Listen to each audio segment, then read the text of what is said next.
Hello, hi everyone. Welcome back to Gen Sustainable. And today, as you can see, I have a very special guest with me. She is my brand new friend, Pratiksha, and she is an entrepreneur. She's a boss lady. She's a young entrepreneur, and she has her own business in ESG and sustainability. So we can talk from her and learn a lot from her that how you can start your own business and be an entrepreneur being in sustainability. So let's get started.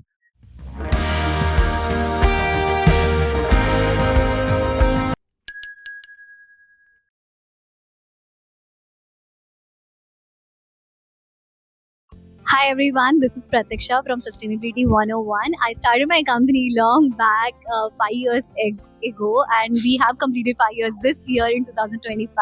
And I'm proudly say that I started with a podcast, then I started understanding the gap, then I started with the educational awareness company, and right now I am working as a consultant in the field with the multiple freelancing projects. So if you are looking for a capacity building or skill enhancing, you can join our courses which are on GHG accounting, CBAM calculation, or ESG understanding ESG framework. So looking forward to having you. Thank you so much, Pratiksha, for coming on Gen Sustainable, and it would be great now to learn from her experience. So Thank you so much, Jen let's get Sustainable. started. Thank you so much, Jen Sustainable, for calling me on this particular podcast, which we can call as a podcast, where I'm going to share my experiences because, yeah, it is a need of an hour, and I think I hope you will like it. Yes, they'll definitely like it, and I guess your journey is very, very interesting. And even I don't know much actually about your journey, so we were just talking some time back, so I got to know a few glimpses. And Yeah. I've been following your work for some time on LinkedIn, so let's understand from her about her own journey. So to begin with, so tell us about your journey, like what is your educational background and how did you get into this field of ESG and sustainability? Thank you so much again. But yeah, I think I started in 2020 as a podcast. So I started with a podcast. I thought, okay, a lot of people are not aware about sustainability development goals. And I think I was doing masters back then in KJ Somaya College from environmental science. So I thought, okay, in COVID time, I didn't had a job. I was doing master's dissertation. Why not I open a podcast channel? And that time I did that, and Spotify literally funded us to do more and more podcasts. So I got to know that a lot of information is available from EU and UK and other countries, but India was missing on a lot of climate related policy, NDC related, SDG related goals and climate change goals. So I thought, okay, why not we should introduce SDGs to the common people, or even a people who are from same medium or doing masters in sustainability or engineering and environmental science. That's how I started my journey. Then later I worked with multiple company. I worked with Climate Collective, which was really amazing experience I had with them, because I was a part of a cohort where all the Indian startup who were into renewable energy, clean tech, green tech, they were getting benefited by GIZ. So GIZ was funded Indian companies to come up with a new innovation related waste management, and I was in Aviral Plastic Waste Challenge. I hope many of you know about it because waste management is something which we are saying as a goal. So yeah, that's how I started, and later I got hired by Deloitte. I was interviewed by PwC. I was interviewed by KPMG, but I chose to go to Deloitte because I really like the manager and everyone over there. So I passionately went there, stopped my work in Sustainability 101, and later I again thought that okay, I have something creative and I would like to. I have identified this gap while working in Deloitte, that I used to get a lot of tasks like do GHG accounting, do life cycle analysis of Nestle project, or many like such difficult tasks where I have heard those words first time. And I used to do research and I used to make a PPT, and later I understood okay, there are no such courses available. And that's when I found the gap, and I thought, okay, why not I start something where I can, be the person who fill that gap and educate people to come into this with proper skill set, and that's how it started. So then, at what point did you decide that you want to leave Deloitte and start your own company?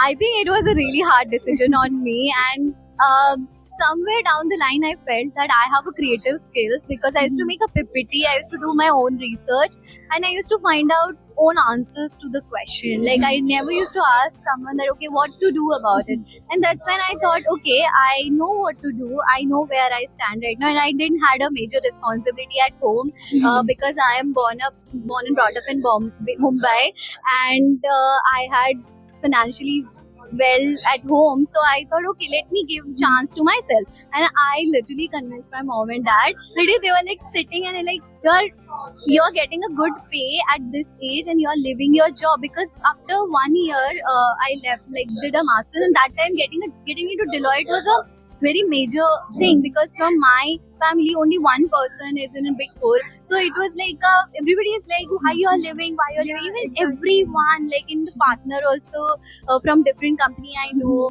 I asked them that shall I take this decision, shall I go into entrepreneurship, and that time I didn't even know entrepreneurship word.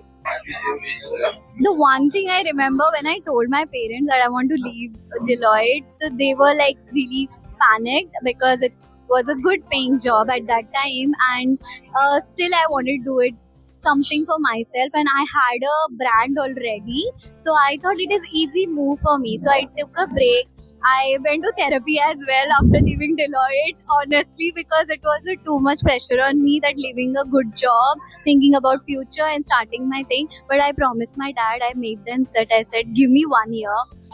I will prove to you and prove to myself. First time I did prove to myself before proving to anybody else that okay, am I capable of doing? Then I found one girl on LinkedIn and she helped me. Her name is Riya Dani, and she helped me. She's now in abroad. Everyone who worked with me as an intern or researcher or anybody, they all are going to abroad doing their job, and I feel really proud of all of them. So and then I started my journey with Sustainability 101. The first boot camp I did it on climate policy. Now you ask why? Why? Why climate policy? Because that time COP 20 3 or 4 happening, Yeah. and I don't remember the exact COP, but yeah, that time 23 was happening, and that time I saw on LinkedIn a lot of people were talking about anything about COP, but who did not even know what COP means. Right. But I had a proper idea what is COP and why it is there. So I thought, okay, let me tell people about the climate policy, about the India's NDC goals and national, entire gamut of this. And that's when I got a person from Ministry of Environmental Science, MOFCCC. She had a really great experience, and she literally took 6 classes on telling us what climate policy is. So how did you do the marketing and publicity of your I as I know that I have a creative brain, but I didn't know that I have to do marketing and sell. So while doing that, I understood that this entire edtech was growing that time. I was really not aware about how much it is growing outside my era, because sustainability was very niche. So you have to target very specific audience. So I started posting about what is NDC, what are these policies which are there for India's and 16 national goals which are there. I don't remember exactly, but yeah, lot of posters I started making. What is UNFCCC? If you go to my LinkedIn, you can find the first poster which we made. It was super put nice. her LinkedIn in the description, Yeah. so you guys can check that out. Yeah, and then I started putting policies regarding work. Again, ESG was really hot that time. So I used to post about GRI. I used to post about SASB, TCFD. Even I was new into it, Yeah. but that was having connection somewhere to the SDGs and everything. So I thought posting on LinkedIn. So I started understanding this, that LinkedIn is somewhere my audience and our sustainability audience is there. And that time it was very new. If you ask someone environmental officer job, nobody used to tell you what exactly Yeah. it holds. But now you just Google, there are like 50 different job Right. description open, and you don't even know this exists, and these are the new things are there. So yeah, that time it was hard to market it. I got 30 participants honestly who were interested in, and they are still coming back to our new workshop, and I have made it clear that LinkedIn is my marketing. So all the marketing till now I am doing, it's not a paid marketing. Okay. It's all through the positive connection, the people whom I talk to, everyone being very genuine with us, and we have repeated buyers as well. That's really great that you could do so much with LinkedIn. And I generally don't understand a lot of times how to use LinkedIn, because we just tend to search through job openings on LinkedIn and then apply, but then you see so many people are applying to the same job. Yeah. But then it's so interesting to know that you can actually build your own business with the help of LinkedIn. So that's a really great insight. Thank you. So now tell me, you started first with your climate policy boot camp, but now I think it's almost been 3 years. 5 years. So it's been 5 years you're having your own company, and you're an educator for 5 years. So how do you come up with so many topics every time? How have you been? How has your journey been through 5 years of having new courses, new students every time? It was hard to come up with a topic, but I wouldn't say it was that hard, because I used to talk to a lot of consultants like yours. So I think you also faced a lot of difficulty while working with different regulations. So this is a great insight which I would like to share, that regulations keep on changing, and they gave me content, they gave me a title for my next workshop. Great. So I think my next question to you is, what are some skills that you see which are lacking in the young people or the freshers today? Because I see a lot of freshers who reach out to me and they say that I want a job in ESG and sustainability. So what should I learn? What are the basics that I should know, and how will I get a job, or how will I crack an interview? So what are those key things that a fresher should know or learn to get a job in ESG and sustainability? I think there are plenty of jobs. Honestly, if you just Google, you will find a lot of jobs. But the main thing, you need to read a JD, job description of any particular company. The first thing is, you have to find out, would you like to work in a startup? Would you like to work in a SaaS-based company? Would you like to work in a big four or boutique company? So you have to choose. You want to go industry-specific role like Tata, Adani, Aditya Birla kind of companies, or a big four like EY, PwC, and KPMG. Okay.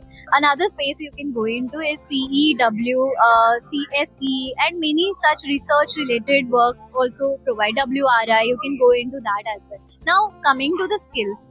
Definitely, you need to have a knowledge of ESG issues, like understanding of what is environment, what comes into environment, what comes into social, what comes into governance, and you need to understand the frameworks like GRI, BRSR, industry standards, or stock market related activities, like which country has given created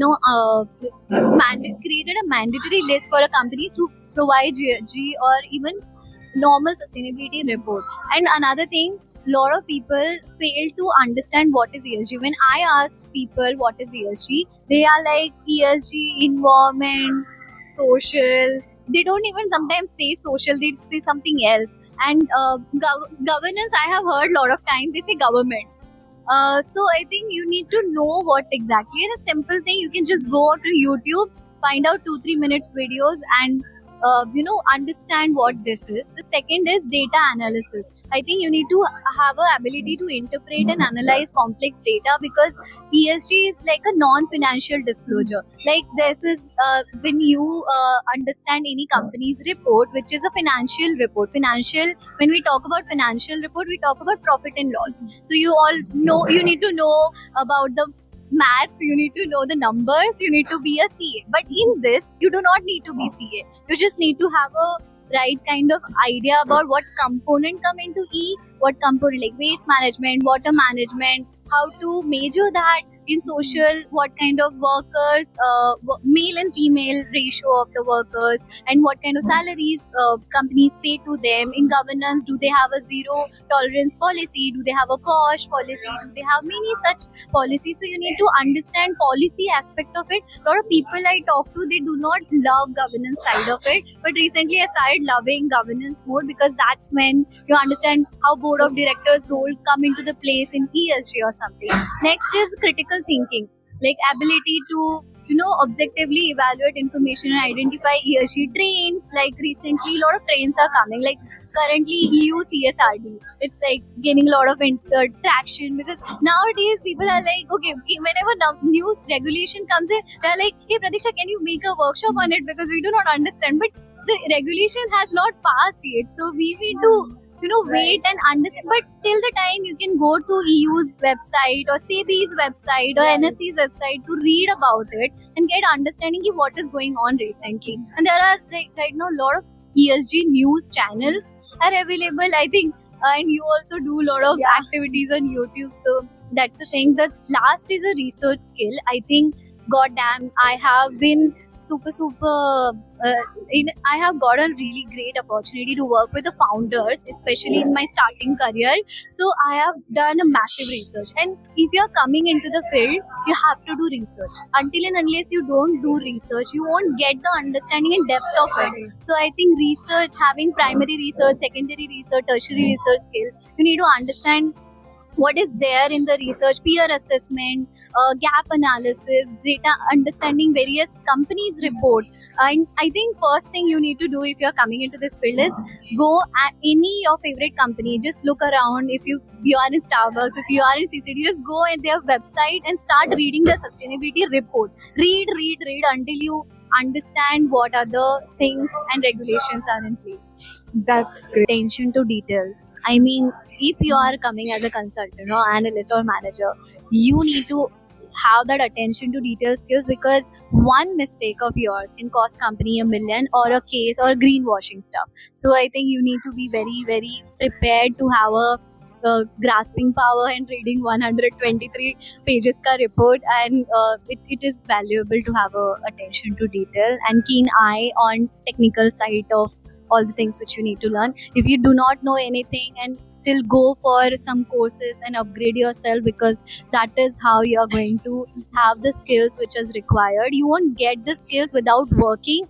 The last thing I would like to tell you is communication. Like if you are able to communicate regulations, jargons in a simplified word, bro, you got it, because that is what the field is. You need to understand the language and depth of it, and understand the revolution, I would say, background of it. If you are jumping into ESG, try to understand where the word comes from, what this exactly signifies, and get into the depth of it. That's why. Is there any skill which I forgot to mention? So I think interpersonal skill is something which is very important, because now that I work in corporates, I see the ability to work with teams, and not just your own team, but then to actually work with cross-functional teams, and also like people should have good storytelling skills, because ESG is something which not many people know, and they feel that it's just another regulation, another checkbox exercise. So if you're actually able to convince that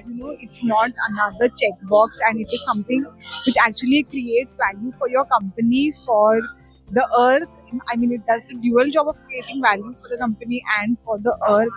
I think those are the people who thrive the best in these jobs. One thing I want to tell you, all these people come on LinkedIn. Since 5 years, I'm seeing this trend. Okay, they will come and jump into our LinkedIn, and they'll be like, "Hey, is it your experience as well? Like people jump into?" Yeah, so I have been getting even before I started my YouTube channel also, I have been getting so many messages on LinkedIn from freshers that, first of all, I would tell you the different categories of people who message me, and then you can give your response to each of them. So the first one are they are freshers and they want to get a job in ESG, and they just drop their CV and they say ki, if there is a vacancy, please refer to me. But then I feel they don't understand that, like you, there are thousands of people out there, bro. I am a person who's getting 4 or 5 messages from 4 or 5 different people every day. So you understand how many people can I give job? You come with some context that, you have found this vacancy in my company or something. And then if you want me to refer you or something, then I can probably help you. But then randomly just dropping CV and, can you help me with a job? I cannot. So what is your experience with such type of people? So I think it's been 5 years I'm in this field, and every day I get a resume from the random people. Hey, job please. They just don't even write a mail with a proper response, don't even put 100% effort to create a resume. When I started getting into this field, I used to create each and every day one more CV, and I had 25 different CVs Yeah, all exactly. together. Yeah. And later, even when I started getting into the job market, I used to create JD again as per the as per the JD. I used to create my resume. So it used to be very chaotic that time, but now I know what kind of things are meant to be in the resume. Even I have helped a lot of people last 3 years to how to manage their resume, how to create the bunch of, and how to add their experience to transition their job into ESG field. Because a lot of people come and they're like, hey, I'm working in oil and gas sector, I work in this division operations, but I want to go into sustainability. And I used to feel really nice and okay, they really want to contribute. I Yeah. should help them. I Yeah. used to literally put 100% of my effort. I used to research for them. I used to do that earlier. But nowadays, there's people who jumping into this because there is more money. And but yeah, the job is very very hectic. As they see Yeah, that it is yeah. very easy. That's true, that's We can make a report, but you need to have the interpersonal skills, as she Right, said, right, and the right. skills which we mentioned, communication and all. But yeah, jumping into somebody's DM and asking them a job, even a lot of people come to my DM and like, hey Pratiksha, do you have a opportunity in your company? But have you read my company's website? Have you read my profile? Like, you Right. should put 100 and 200% effort to get Exactly. a job. And until and unless you create a resume 100 times and post it in the any of the reputed company, or you start talking to the CEOs or managers and tell them that what exactly you like about their company, why you want to work with them. Exactly. That's when you're gonna get your chance. Right, that's absolutely correct. And I think there's one more category of people who come in and message. So these people, okay, so they do some research, they have a well drafted message and everything, or they come like referring to refer me to this particular position, but then they have like too much of expectations in terms of salary, right, at the fresher level. See, now I get it, that everyone wants a good job. A lot of us have responsibilities at home, so you want a high paying job. But then recently, like, I had got a message on LinkedIn saying that, hey, I am like a recent graduate. Like, I saw her profile, so she's just graduated right now in 2025.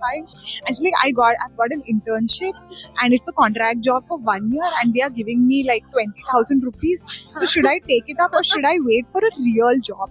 I'm like, bro, that's already a real job as a fresher.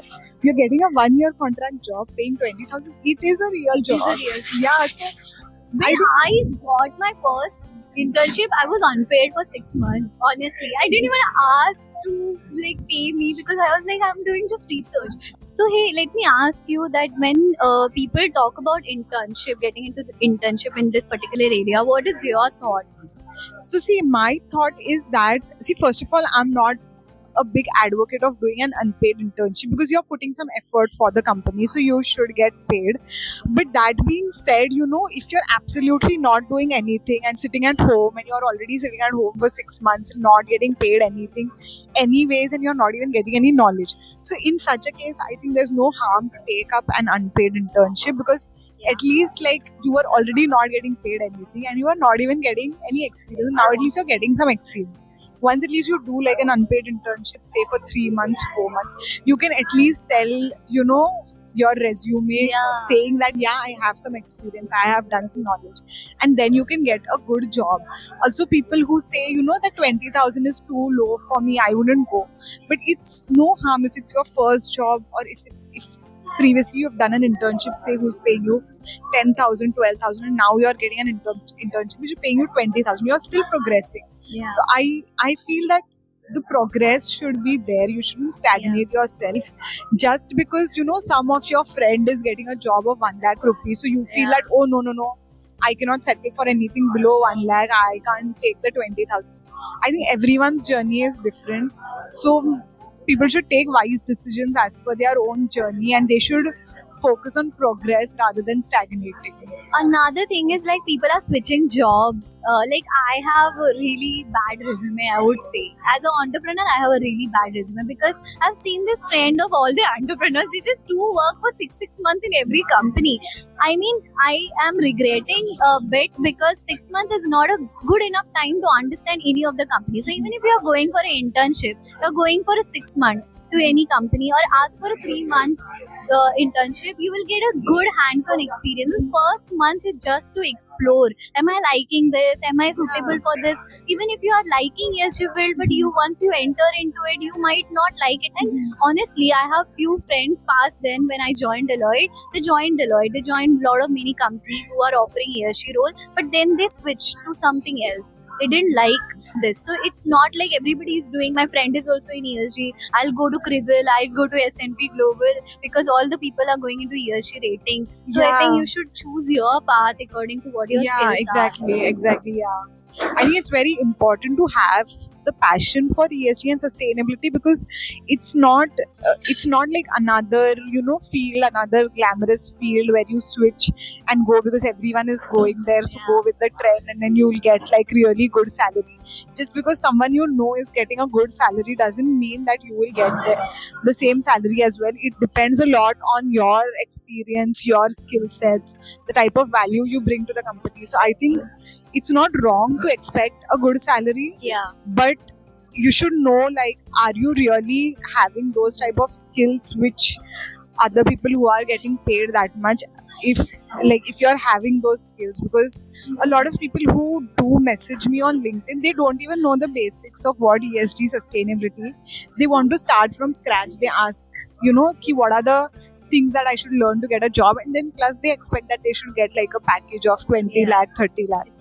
So it doesn't work that way. I think skills are very, very important, and passion is important because you need to be able to work in that job for a long time. I would say right now at this moment, like if you go 5 years back, that time passion was everything. If you want a job, anybody can give you a job because I like to work in environmental field. I have found this problem, that problem. That time passion was giving higher authority, but now it's not the same game. It's different altogether. Whenever I applied right now in any company, even I gave interview in Adani Defense when I was working with them, they have asked me that do you think defense is such a sector where ESG can be implemented? And I have to react on that surprisingly because I was not aware that there are companies who are into defense sector and also doing ESG. Can you even think about that? You do your own research and think about working in aerospace, hard to abate sector, because that's where new generation needs are. If you are an engineer, I think you have a great opportunity to work in decarbonization, net zero projects at a ground level. Not only the opportunities India is growing, but all the developing countries, they have a massive pitfall of not having a right skilled person. Like every time I also give my bootcamp participant to the companies. Like we have a job portal where managers and directors ask me that, hey Pratiksha, can you share a relevant profile to me so that I do not have to hustle around and really have to stick to the person who genuinely putting an interest. I cannot even give a reference to someone who is not doing anything about the skill set. And I think following a trends is most important if you are asking for a job and internship in any company. That's absolutely right. For my company, I have 100 times told them that, hey, look for the company where I am in EdTech. So where what we need is like a educational content, new updated content, new regulations. So I need a help in sales and marketing. But right now the sustainability marketing and sales role is also increasing. Sustainability PR is also increasing. So look for this different opportunity which are getting into it. Just don't hold up to I would like to be a consultant only. You have a role to play in different digital content marketing and as well. Yeah, I think beyond consulting and beyond traditional ESG or sustainability jobs like in any big company, I think a lot of these jobs are coming up. Like you said, that there is sustainability salesperson and sustainability PR. So do check for all these jobs as well. Even communication, sustainability communication role. I have seen a lot of UNFCCC, even I think Deloitte, I have seen a senior communication role for ESG. Even I was a senior communication officer for one of the SaaS-based companies. So I was in talking to investors regarding the how companies performing, what kind of client we have, and I think it is getting more and more in depth. Again, green bonds, sustainability finance is a sector where new upcoming generations are going. So if you are from finance, I think you have a lot to offer for this Right. new sustainable finance Right. role, and I would really look forward to seeing a lot of people working in sustainability linked bond, green bond, and getting into GARP SCR. I would suggest if you are a new and finding an internship, or even you're not sure about it. I think GARP SCR is a sustainability and climate risk book. Is such a good book. It offers me like a Bible, because I have read that book 3-4 times, because obviously I take organized classes on it, and I am getting the accreditation to be an educator. So I think you need to find that book on Amazon if you want to, and please, she will put the link. Yeah, But definitely. definitely you need to give it a try and read that book to come into this field. So the next question, what I would like to ask you is that you also take up freelance projects and you have worked on developing ESG reports for a lot of companies, and we've also worked on, I think, strategy projects, rating projects. So how do you actually work? Like, how do you get all of these clients? What type of projects you do from them, and how do you always keep yourself updated so that you can get new clients and deliver the projects efficiently? I would say freelancing is tough. You have to make your name. You need to have that credibility. You need to have a trust that you will deliver the project first, and you need to quote appropriate amount where your skills are relevant. So my thing is connections. Since 5 years, I'm building connections. I have many connections. I can literally put one post on LinkedIn and get 5-6 people telling me that, hey, Pratiksha, I have some work for you, and can you help us? So it's my time to choose sometimes that am I available for such kind of courses. But yeah, like freelancing is tough. You need to know that you are good at communication, you're good at strategy, you're good at making stuff properly, you are good at research. And I think more probably I have done a project where I have worked in policy, like gap analysis, peer benchmarking.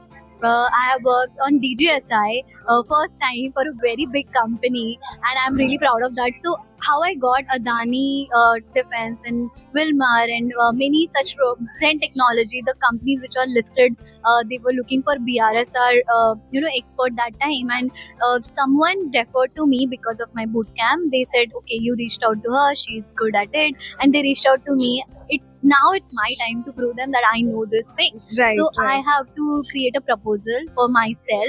So I know how to create proposal because of sweet Deloitte had taught me everything.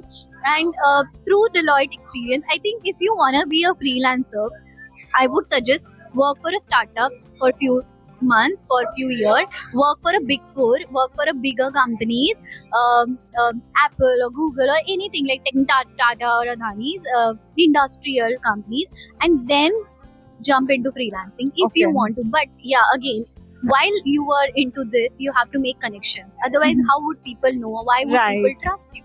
Right. And I think not only the trust, but having that relationship with people. Whenever Right. somebody enrolled into my boot camp also and workshop, I tell them that, hey, you are literally coming as a participant, but I really want to make a connection with them. So all the managers, all the directors of the company who join our courses become my friend also. Like a Right. lot of people I know are my friends now. They are just referring to my name every day. I keep getting a call like, hey Pratiksha, so and so person referred you do this, and I say, yeah, I work into this, but what do you exactly need? And sometimes you don't, as a freelancer, you do not have to lie around that you Yeah. will figure it out. Like a lot of people ask me that, are you LCA expert, are you GHG accounting expert? I say no, I am not, but I'll find someone who Right. can do the code Right, things right. with you Right. and like provide you consultancy. Again, why they are coming to you as a freelancer? Because they don't have that much budget to go for a big four or a boutique company Right. or Right. another startup. That's why they are coming to you. They need specialize it. So you can share with me why am I the best fit and code appropriately as a freelancer. And I think it's a hard job to get a payment as a freelancer. So you need to create your own rules that okay, I'll get payment if I give you this. Then again, a lot of challenges I faced is I have given a proposal or draft to one of our client. They didn't like it first, so I have asked them, I have told them to come on a call.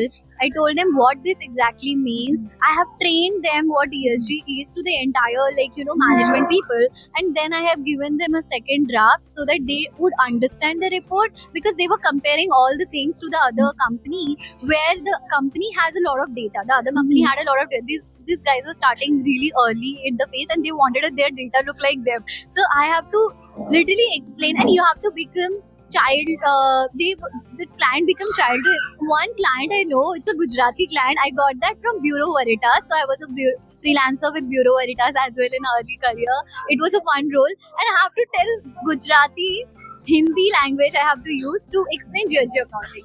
Oh my god. And I didn't take it as like a bad sign of it. I took it as a challenge. So I learned Gujarati when I was working with IIT Gandhinagar for a waste management project earlier. So I used bits of Gujarati, bits of Hindi, and I explained GHG account to top management, and it was a really good. That's really nice. So I think, yeah, I mean, not getting into political debates, but then still all of the political debate around learning languages, I think it really helps a long way. So don't ignore that.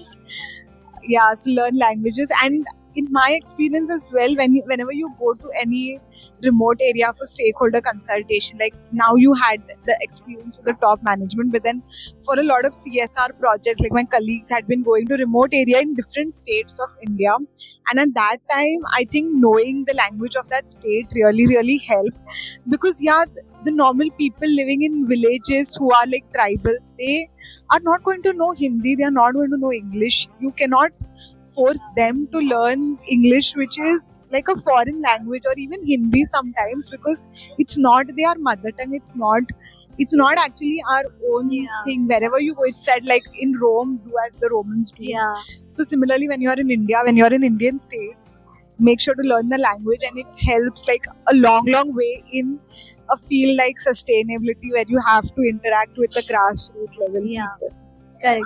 And I think whenever I go to Hyderabad or whenever I go to another city, I try to learn the language so that whenever next time I'm talking to any client of mine, I should like pull my bits. Another thing, when you're working as a freelancer, you have to tell less or tell more and give more and more and more. That's why they are going to come back to you. Right. So I think I sometimes go beyond what I'm offering for. I don't even think about why I'm doing with, or why extra time I'm putting it. But once you go for a freelancing project, you do not shut you down that, okay, I have just accounted that much hours for this much of project or this much of research. You should go beyond that and impress your client, and that's how freelancing will be successful to you. So I wanted to also ask you now, when you go to all of these big companies like Tata, Adani, Reliance. Now, I have worked in a big four, and whenever there is a tender which comes out, for anything related to these big companies, there are like so many consulting people, so many different companies. Like you'll find all the four big fours out there pitching for the project. Then you will have other boutique consulting firms also coming in. So how do you as a freelancer, manage there, and you still try to get, like, you have a lot of big companies as your clients? So how do you manage that, when your competition directly are these big fours and big companies? Correct. So I think I get hired by one company, like ABC company, which is already established, and then they need someone who can roll as a senior consultant or a consultant or analyst. They just hired me in the team.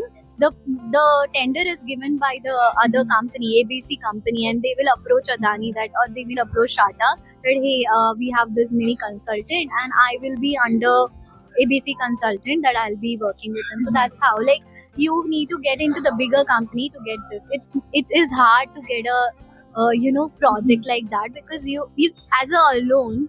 Sustainability is not a one-person job. It's you already know that. A lot of people think it's a one-person job, but yeah, you need a team. You need a support. You need to creatively customize everything for that company, because every company's challenges are different, right? Like each and every challenge, you cannot even I have done like massive project in past, but I cannot even come back to okay, I can do that strategy with them as well. You have to correct everything. So all this consultant or even I get hired by the other peers who are into market and already, and they are proposing for it, and they check my fit and everything. So yeah, that's how they take my interview. They think that okay, even in Night Fright as well, when I was as a freelance consultant, I was helping them with the proposal. They actually understood that I have great skill, proposing anything. So yeah, that's how. And I think you need to find your own niche and find, Right. and I think connections help. Right, absolutely. So I think my last question for you today would be that can you share some of the good and the bad experiences that you had with all of these companies working with them? So what are some good experiences that motivated you, and what are some bad experiences that gave you some teaching about how the world works? The bad part, okay, there are a lot of bad parts. Like if you are working as a consultant in a big company and you are living that and thinking, okay, I can be entrepreneur, I'll start something on my own, this is very easy. So okay, put your step cautiously, because right now there are many such companies who are working in this space. Earlier it was not that case. Like talking about my company, when I started it, that time nobody was doing educational gap understanding or something. Whoever the consultant used to take the project, they used to do the awareness capacity building of their particular company. But now they started hiring different capacity building companies. Earlier there was no SaaS based product, so you used to do everything on Excel sheet, and I was really bad at Excel. So I think I had gotten like scolded by my manager that where is the data, why are you not able to do like there was like pivot table or something to make. So I had difficulty when I joined Deloitte. I used to make a lot of PPTs, and each slide used to be very comprehensive. And earlier, I didn't had experience to make one slide that much comprehensive, because I was working with government of Haryana for us burning issue, and it was a very big project, and I got an opportunity for that. So lot of time I had gotten scolded by the manager. Even right now also, when I make any mistakes, I get that okay, you are not doing this perfectly, but I accept that okay, I don't know about it, or I'm learning. So I keep on learning. I don't feel bad about anything. Even if you tell me that okay, this is not good what you have done, I'll tell you that okay, I'll come back with a positive response. So I think having a bad experience has eliminated now after having a quite good experiences with people. But yeah, there are a lot of good interaction which happen whenever you go for a project, like meeting people who are working in the industry, like meeting CEO directly as a consultant, talking to the head of company who is running entire manufacturing unit, operations and finance. It's a huge opportunity for me as a consultant with a 5 years of experience, and I think many more opportunities going to come. But yeah, sustainability field is continuously changing, so I need to be at it. I mean, 1 month I didn't do anything. I was depressed because of some reason in my professional personal life, because my boot camp was not running properly.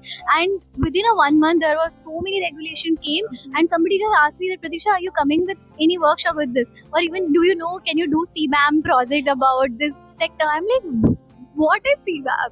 And I think that time you just realize, okay, if you are in this industry, you need to be consistently learning, and if you fall apart, then there is nothing. Every day you need to learn something. So, and about you, what are the bad and good things you have come across? So I think like most of my experiences in corporates, like Big Four and then industry. So for me, the bad experience a lot is not right from the company itself, because yeah, I'm hired as the ESG or sustainability person. But when you go and face clients, they sometimes don't know anything about ESG and sustainability, and they're just doing it because the upper management has told them to do. And then it really gets very challenging as a consultant to then convince them, whatever we are proposing, the value that comes from whatever we are proposing with the ESG strategy or the report, or why the report is so long or so short. So I think the difficult part is explaining the value that is created from ESG. And I think the good part also is that a lot of clients on the flip side are very aware of what ESG is, why they are doing. And when you get to work with such clients, it's really, really motivating that that you're doing a good job, you're creating value for the company, you're doing good for the planet. And it's both way, I would say, even in Big Four working for the clients. So when you get some such good clients, and even when you're working in industry, when you come across some people from the upper management who are well aware about sustainability, ESG, why we are doing this, it's much easier to explain to them why we need to bring about certain changes within the company, why we need to go and have some changes in the company, like say switching to renewable or having more water recycling. And even if they are small changes, just switch the paper cups in the office to say mugs. So there are a lot of senior management people who do understand and proactively take steps to make these changes. But then there are, on the flip side, also some people who don't understand and they say, why to do that? Do whatever is cheap rate. So thank you so much, Pratiksha, for coming on Gen Sustainable. I have linked her profile, her LinkedIn profile, in the description. So do check out her profile. And yeah, if you have any questions, do let me know in the comments and we'll get back to you with all the answers. So thank you so much.